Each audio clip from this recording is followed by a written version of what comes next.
Here in Florida, we have lots of bodies of water, rivers, lakes, bays, and oceans, to name a few. And we have a lot of sunny days and a lot of rainy days too. These bodies of water, the sun and the rain, all contribute to the water cycle.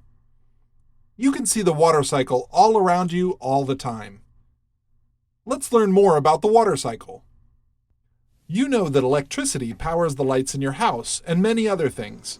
But did you know that the sun is the source of solar energy that powers the water cycle? It's pretty neat that the sun is so far from Earth, and yet it creates energy here on Earth. Energy is powerful. It can create motion and cause changes. Energy can change the form of water. Water exists as a solid, a liquid, or a gas. Water is a liquid in the river shown here. Energy from the sun heats the temperature of the water closest to the surface, and the water changes from a liquid to a gas or a vapor. This part of the water cycle is called evaporation. Have you ever helped make macaroni and cheese or spaghetti? You've probably seen steam rise from boiling water. That's also evaporation. But when vapor rises from rivers, lakes, bays, and oceans, it rises into the sky. The ocean is important to the water cycle. Just think of all the vapor created in the world's oceans rising into the clouds. And now we're going to learn how that vapor changes back into liquid and falls to Earth as precipitation. As vapor rises into the sky, it gathers in clouds. Part of the water cycle takes place thousands of feet above our heads, where air pressure and temperatures are lower. The lower pressure and temperature cools water vapor and condenses it into a liquid again. This part of the water cycle is called condensation.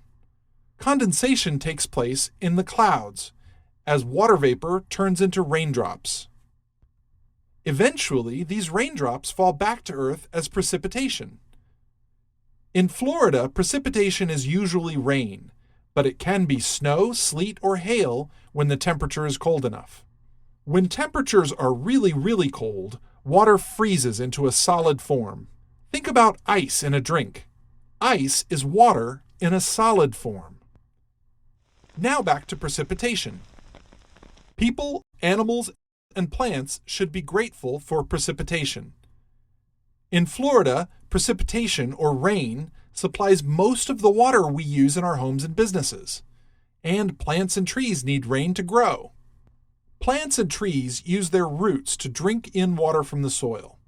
Then they sweat out some of this water, just like we humans do.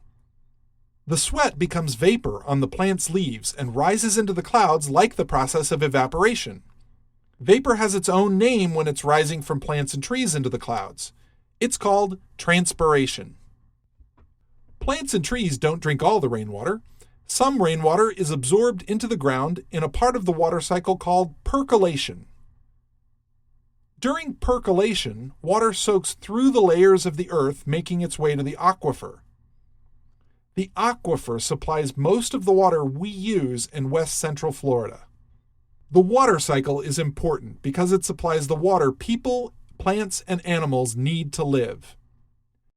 It also provides water to keep the environment healthy.